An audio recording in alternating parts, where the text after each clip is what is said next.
Tori, Yeah? the government funded a study to see about the effects of alcohol on walking. Okay. The results were staggering.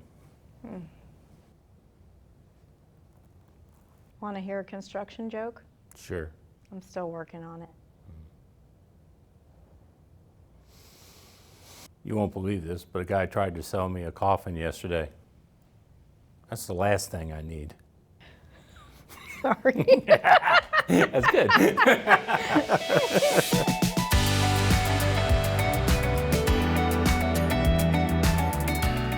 My name is Tori Morrison, and I am the founder of the Ben Morrison Memorial Fund, and we raise awareness about mental health and suicide prevention. Loveland is just a great place. I've had 3 kids graduate in the school system. My oldest is 40, and so we've been here for quite some time, and I have never been in a community that was so giving and supportive of everything. Hey, welcome to the newest episode of the Loveland Exchange. Today with us, we are blessed to have Tori Morrison with us from the Ben Morrison Foundation. So, Tori, welcome. Thank you. Thanks for being here. Appreciate you taking the time. So, kudos to your boss for letting you take an hour or whatever, right? I know I had to tell him I was going to be a little late today. That's right. You tell him to call me, okay? I'll tell him to call you. So, obviously, you're heavily involved in the Loveland community. Let's just start there, okay, with athletic boosters and things. And but 4 or 5 years ago, you started the Ben Morrison Foundation. Is that It correct? was in 2021, so 4.5 years now. 4.5 years. Okay. Wow, it's amazing. Why don't you do me a favor? Just tell us a little bit about the Ben Morrison Foundation and what you're trying to accomplish and all those kinds of things. Yeah. So unfortunately, we started the foundation after we lost our son Ben to suicide at the age of 19. We were totally blindsided, had no idea that he suffered from anything, no clue anything was going on. Saw him at 1:30, and at 4:30 I got a phone call that he had hurt himself. And while we spent those 4 days at the hospital, I just kept sitting there in disbelief, obviously, and saying to myself that I can't be quiet about this.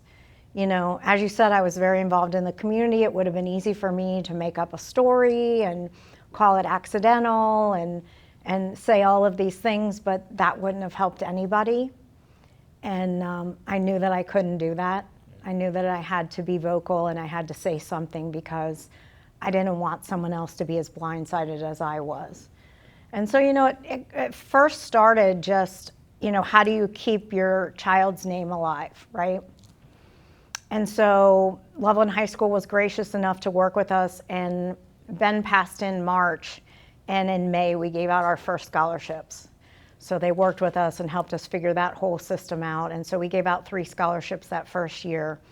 To date now, since then, we have given out 41 scholarships, totaling $41,500. And our first scholarship recipients are now working their big kid jobs, as I like to say. So that's kind of an exciting thing. And it's really been nice to have that connection with the kids because they do want to come back and tell me how they're doing. And, it's just become a real little community thing. If nothing else, I know there's someone out there that cares about them, so that's huge. That's yes, huge. Absolutely. So when you started to look at this and how you kind of wanted to attack this, for lack of maybe a better word, but attack this, when you looked at maybe the mental health system or anything like that, were you able to kind of maybe identify some gaps that were in there that kind of led you on this journey? Well, my biggest thing obviously is Ben was an athlete. So that is where I was coming at it from. And I saw a huge problem with today in our sports, with our coaches. I hate to say that there are some very good coaches out there, but there are some not so good coaches that seem to forget that these are high school kids. And, it's about growing them into young adults. and their character and things like that at the end of the day, and not so much everything else. And so that was the first place that I wanted to attack. And so I think that athletes put a ton of pressure on themselves.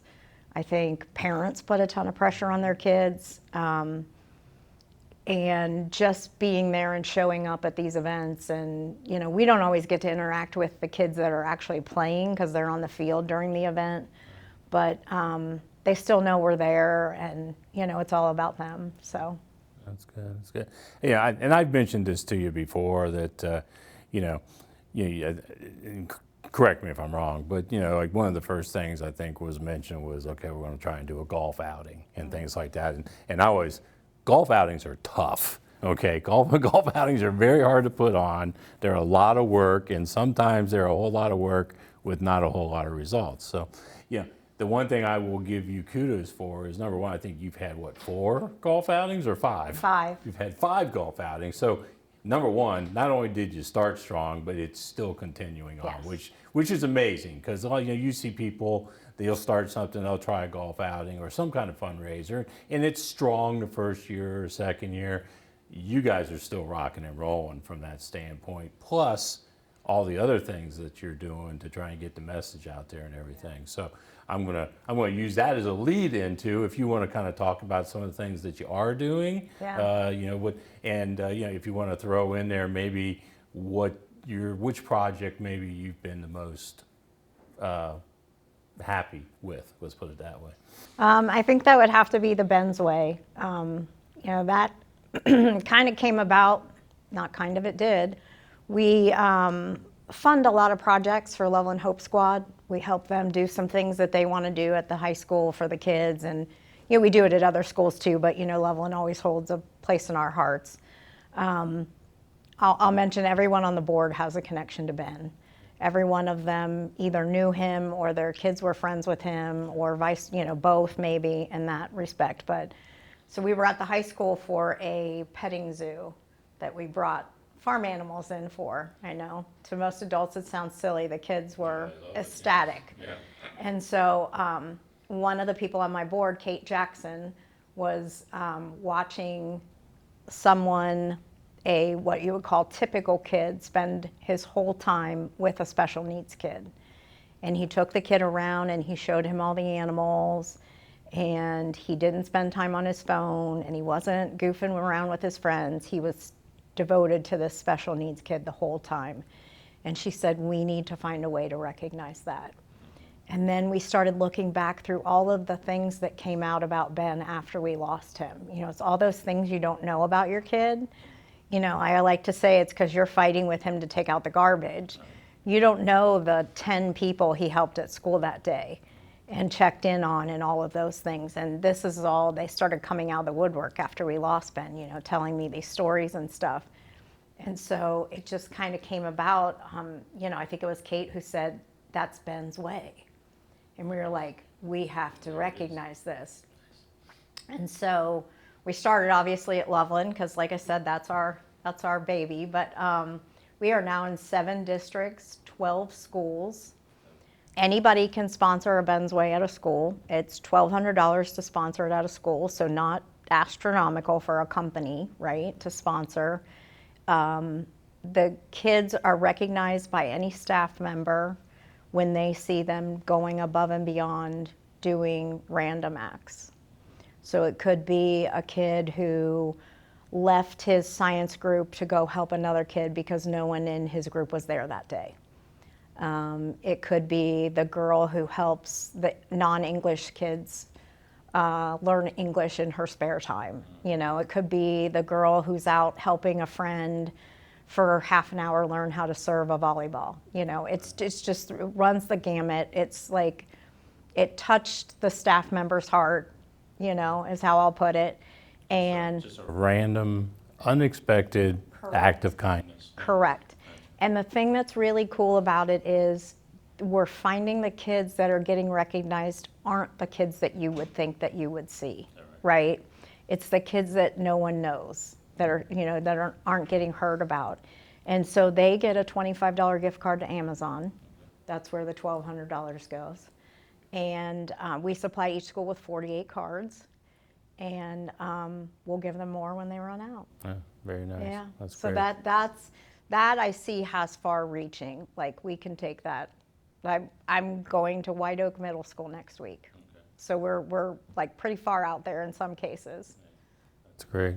Yeah, I mean, I love the fact that you're not only acknowledging them, but then at the same time that acknowledgement is being shown to the rest of the student body, the rest of the community, and things like that. You know, you get up every morning. If you do one nice thing to one single person every single day, if everybody does that, we're living in a pretty good world, right? Yes, we are. One person's opinion, anyway. Yep. So let me ask you, how do you measure success? I mean, again, maybe not the best worded question, but how do you measure whether what you're doing is successful? And that is one of the most difficult things for this, because I mean, as you know, I'm only 4.5 years in from losing Ben, and so I still have my really bad days and my really bad times of year, and I don't know if that ever changes, but I don't ever see the good things, or if I very rarely. I had a mom reach out to me on Facebook Messenger. You know, like, we're not even friends on Facebook. She sends me a message and says, my son never talks about school, and he came home today to tell me how much he enjoyed you coming and talking to the kids. So that is one way that I can measure, but for the most part, I can't. And that's difficult, but. Well, and here's my 2 cents on it. How's that sound? You know, it's you are planting seeds. Yes. Okay. Now, whether you'll ever see how those seeds come to fruition or not, you know, maybe you'll never see it. Okay. Or maybe you'll see it way down the road. You have no idea what the small things you do today, what impact that'll have going down the road. Okay. Especially if you do something nice for 2 people and they do something nice for 2 people, and so on, right? It's, you know, so yeah, I mean, I knew that was going to be an interesting question in the first place, but the fact that what you're doing, number one, I'll say it one more time, what you have done in the last 4.5 years, I am exceptionally impressed by. Okay, you've done some amazing things. You're continuing to do amazing things, and whether your success is right up in front of your face or not, you know, but 100% going down the road, it's gonna show. I just have to believe that it's helping someone. And, you know, I have to believe that, you know, just like Ben was there helping kids, that's, you know, that's my hope, is that it's helping someone and it touches someone, and it's all worth it then. That's good stuff. So, speaking of helping people, I know you had some things that you wanted to talk about, so I'll be quiet. But once you hit some of your talking points, and especially, you know, somewhere in there, how do we as a community get involved with what you're doing? So. You already mentioned our golf outing. That is one of our biggest fundraisers of the year. We just, at the end of August, had our 5th annual. It continues to get bigger and bigger every year. And I think that you'll have to ask your representatives that were there, but everybody seems to have a blast when they go.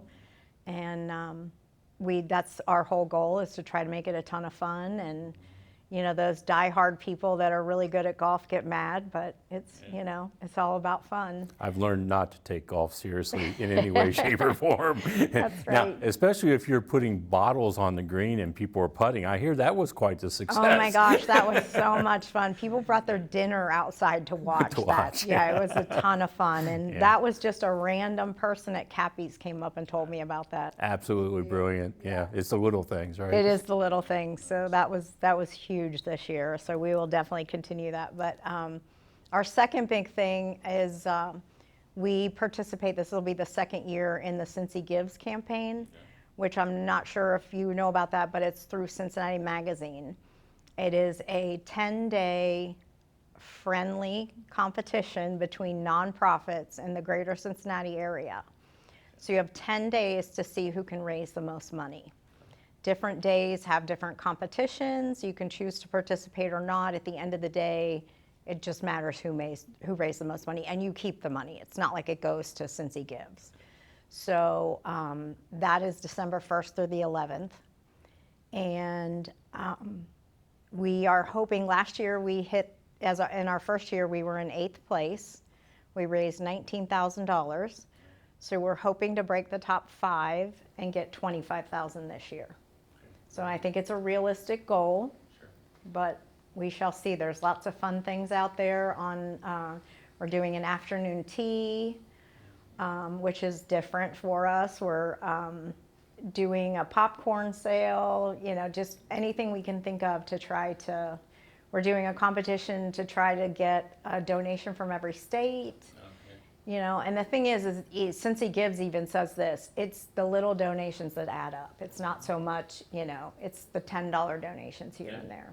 A whole bunch of $25 donations add up, that's for sure. Yep, they sure do. Do you don't know in advance like what the contest is going to be each day, or do you know like if they won today? I think we do know what the contests are. Some of them are complicated. I'm going to be honest with you. And Stacy Lund from my organization heads this up, and she puts a lot of time and effort into this setting up what we're doing and everything. And I think to add on the contest is a lot, but we're trying to add into that one. But it'll be like, they'll have a contest one day, who can get the most individual donations in one day. So it doesn't matter, like everyone in this room donated $5. That counts, each one's an individual donation. So that's, that could be a contest, So I'll let you continue on, but obviously there's a website. So if I want to go get information, I want to participate in that. Yeah. All that information's on your website, right? Yes, it is all on our website. It is also on the Cincy Gives website. Okay. There will be a magazine that comes out, an issue from Cincinnati Magazine that's called the Cincy Gives magazine, and it comes out and we will be featured. We'll have an ad in there, and it tells all about us. And yeah. Okay. What's your website? It is the benmorrisonfund.org, not a "the" in front of it, sorry. No, so benmorrisonfund.org. benmorrisonfund.org. Okay. Yes, .org. All right, good. So what else you have? So we have a mini photo session that's part of that. We have a wine tasting at Rosé. We have a bourbon tasting at Bishop's Quarter.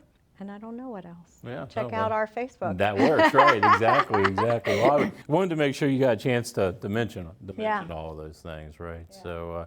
So what do you think is down the pike for the Ben Morrison Foundation? I mean, when the board gets together, are you guys tossing around ideas, or something that you think we might see here in the next couple of years, or?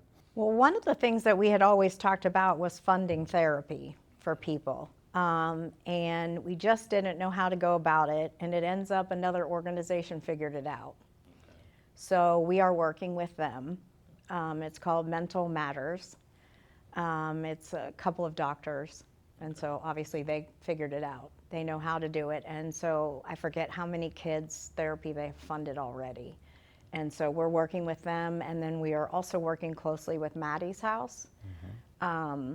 Just because we really believe in everything that they're doing, and they're hitting a little older audience than we hit.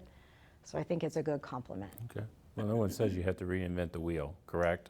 Correct. Yeah, I mean, there's no sense. Right. If somebody else has got it figured out and doing it the right way, I would love for Maddie's House to have a location here on the east side. They're over on the west side currently. I keep pushing for that. So we'll see if I can make that happen. But yeah. All right. So one last thing, I think. You're holding in your lap. I am. Yeah, a license plate. I am. So, this took 3 years of hard work, mostly by our representative, Gene Schmidt. Most of my work was in the beginning, but anyone in the state of Ohio can now purchase this license plate. You go to organizational plates and you choose continue your story. And I happen to know we have 53 of them floating around in the state of Ohio just since it started in June. Yeah, that's great. So we hope to build this, and I think I was telling you earlier, I have yet to see one in the wild. Okay, yeah. Unless you're walking past your car, right? Unless I walk past my car or my sister's car. Or right, exactly. So hopefully I will actually see one in the wild at some point.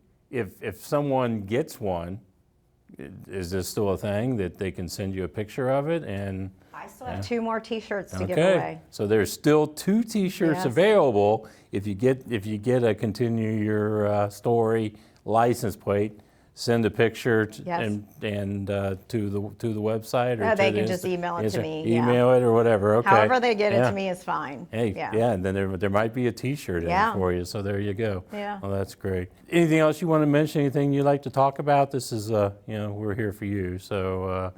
I just, again, would like to say thank you to all of our sponsors, including you. I think that obviously we couldn't do the things that we do every day without the help of this community and the people who come to the golf outing and the people who come to Foaling in February and the people who are going to participate in Cincy Gives and the people who come to our Cappies nights and our bingo nights at Hops and Berry. And, without all of those people, we couldn't do what we're doing. And I'm not even going to attempt to name the people on your board, because that's usually ends up as a failure for me. But huge thank you to you and Donnie, your board. You guys have been working exceptionally hard. And again, every time I look, I was like, wow, okay, there's something new going on here.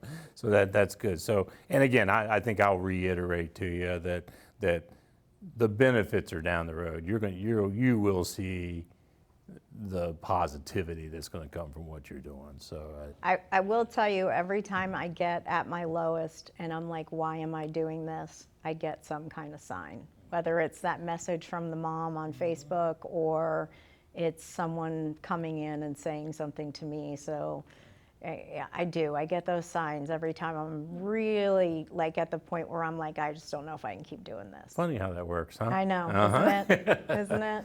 All right. Well, I just want to say thank you to you. Yeah. Thanks for being here. I'm glad you were able to be here. Thanks for having me. Oh, no, it's absolutely our pleasure. So thanks to RP Diamond for letting me be late. Yeah. Another good guy, right? There you go. So So anyway, okay. Well, thanks for being here, and definitely best of luck. Thanks. All right, Tori. So I'm going to ask you a few true or false finance questions, because I think this is a finance show. But and then depending on what happens, they have given us some items from Jungle Gyms, and we'll decide later whether they're treats or they're punishments. How's that sound? Okay. All right. So question: true or false, Tori? Lowering a company's dividend payout ratio always increases its share price. You are correct. Anytime say always. Yeah. Well, I did kind of emphasize it for you. Right. So, all right. So, you answered correctly. Okay. So it's your choice. You can try something if you want, or you can make me try something. Well, I'm going to make you try something. Make me try. So, does she get? You want to pick which one I'm going to try? Well, I think they want you to try the pink one. Is it the pink one? All right. I think that's what I heard. Yeah, sounds like it.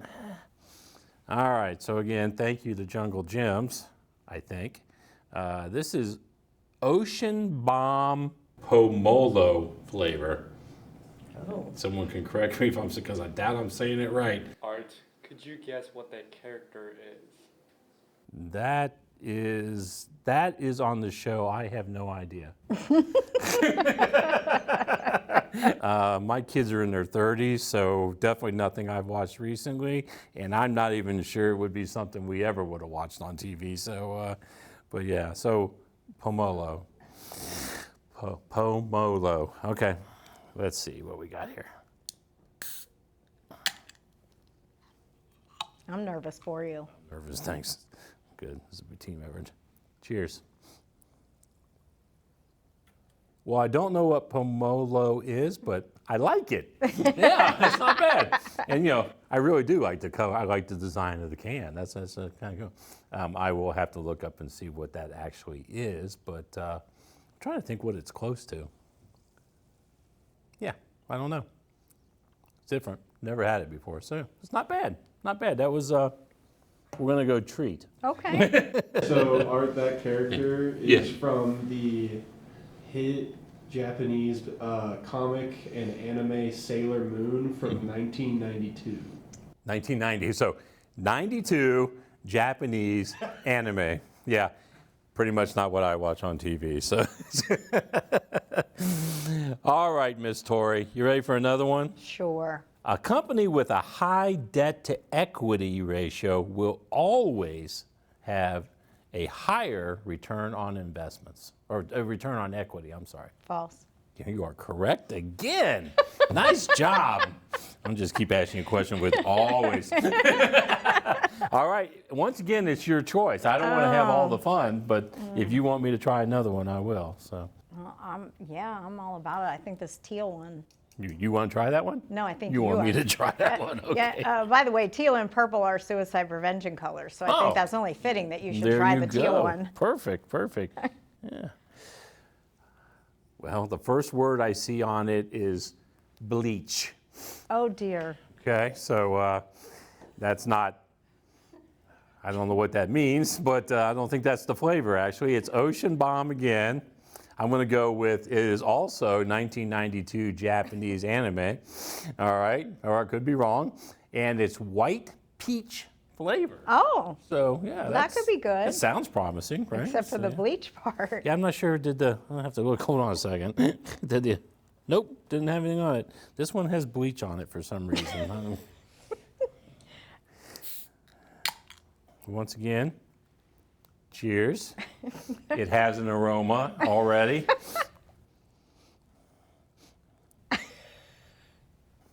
Yeah, it's peach. Beach, not bleach? Yeah, peach. Peach with a P. Peach, oh, okay. White peach. I didn't White know there was peach. a such thing as white peach, but yeah, there is peach. So yeah, Okay. Ocean Bomb white peach flavor. All right. I feel guilty because I just feel like I'm having all the fun. So I'm going to step the question up on you. Okay. That is a character Oh, okay. from the hit anime and manga series Bleach. Oh, that's where the bleach comes from. Also 1992? I think I don't know. Okay, that was a couple years ago. True or false? A company can report positive net income while having negative operating cash flow. False. Oh, it's true. I tried to make sure there was no inflection in my voice whatsoever. So yeah, accrual based on accrual accounting and working capital, it can mask cash shortages. Okay. So in case anybody was interested. Okay. So, all right. So you want me to pick or you want to pick? Well, I'm going for the purple if I'm picking. We'll go for purple then. That's All right. you're the guest. Ocean Bomb lychee flavor. And we have looks like a tiger on the front. I don't know. I'm a little nervous, and I'm going to tell you now I'm not good at hiding my face. I don't If think I they don't like it. I don't think they want you to hide your face, to be honest. Yeah. Okay. Okay, it's not terrible. I can't decide what it tastes like, but it's not terrible. Tastes a little bit like lychee. I don't know what lychee tastes like. No, it's not terrible. Yeah. I could drink that. Miss Tori, can I have you guess where that character might be? Or what that story might be? I don't know. I said it was a tiger, but it could be a wolf. If you have to guess the anime story based on that, what would it be? Oh, not a clue. He's over here laughing at me. It's the 1992 Japanese Anime. anime of the Loveland Tigers. There you go. Perfect. So, I'm sure you heard Pokemon. Yes, I have. Yes. So, another popular show in Japan, also in younger, well, not younger, because that show came out of 1995 or something like that, or early 2000s. It's called Digimon. Oh, Okay. Okay. Actually heard of that one. Well, and I get that now that you say that. There's the Digi around the bottle. Yeah, I got that now. Can, not bottle. Well, a big shout out to Jungle Gyms for supplying the props for today. Actually, I was just went through Jungle Gyms last week, and I got to tell you, every single time I go through there, it's a new experience, and it's just. I love going in there. There's all kinds of new stuff to find. So thanks to Jungle Gyms. That's great. So Tori, this is once again I think a finance show. So my understanding is you might have a finance question for us. Well, my question is as it pertains to nonprofits. Okay. So I've always heard that nonprofits are not supposed to make money. Right? It's always the thing. And I actually ran into someone a couple years ago who reminded me that we are still a business at the end of the day. Am I like? Yes. And so what is, where is that fine line of having too much money in the bank, not using the money you should be using, and what's this I hear about endowments? Oh, okay, geez, okay. I know, so I threw it all at you. So let's go with, let's preface this with the fact you may or may, I'm a little more aggressive than the average person out there, okay? And, for me personally, but then also usually generally with my clients, I try to talk them up the risk curve a little bit. Anyway, that means you have to go from 0 miles an hour to 100 miles per hour. But I will agree with your friend that, there's nothing written that you can't take the funds and the assets that are entrusted to you and grow them, okay? Now, you don't want to be 100% stock and it's bouncing around all over the place and things like that. You don't want to buy out there buying companies that have no earnings and things like that. So, you have to be good stewards with the money. But that also doesn't mean that the money has to be sitting in a bank account earning almost nothing, or even maybe in a money market account. A money market account at least is better than a bank account. But there are a lot of other things you can do with it. I mean, there's money market accounts, there's treasury bills and treasury notes that you can move up the yield curve a little bit, which today doesn't really offer you much benefit, so you're better off on the shorter end. Repurchase agreements, corporate paper, and things like that. There's all kinds of ways that you can invest the money that is still relatively conservative, okay?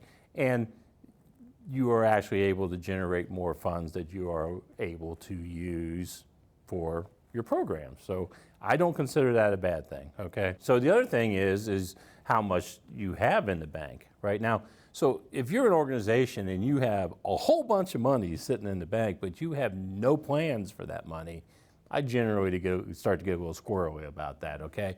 But if you're an organization and you're building a nest egg because of some project that you're working toward, whether it's whatever it is, build a building, start a whole new program, that you can't get that program started until you have a certain amount of funds, it makes all the sense in the world to me to have those funds sitting in the bank account, right? So yeah, to me there's no problem. As always, most people ask a question, I go, depends, right? So this is kind of one of those things, but yeah, it depends on the purpose and things like that, which is a great example. Number one, having great bylaws. Those bylaws tell you exactly, I always say, what do the bylaws say? Because if you stick with the bylaws, you generally stay okay. And then, people with good vision and things like that. So endowments, I mean, that's just kind of another way of you kind of taking your assets to build your assets. And that endowments are definitely going to be much more longer term money. But then that endowment becomes your vehicle for maybe you want to do things for the next, you want to set things up for the next whatever number of years. It's like, like you said, scholarships.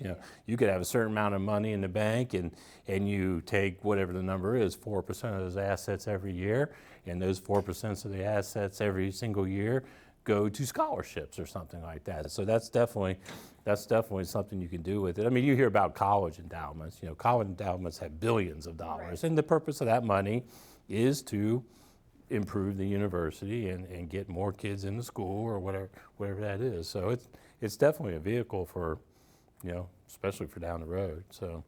And what I had read about was specifically in for the scholarships, like having this endowment to fund the scholarships, kind of thing for the future. Yeah, definitely. So I'm on a couple of investment committees and a couple of endowments actually, and basically what we do is we take 4% of the 5-year moving average of the endowment funds, okay? So you're not, because there's always going to be a year, and the nice thing about the endowment is we are able to be a little more aggressive. So instead of running a fixed income or a bond portfolio, we can run more of a blended portfolio. So there is volatility in that portfolio bouncing around up and down.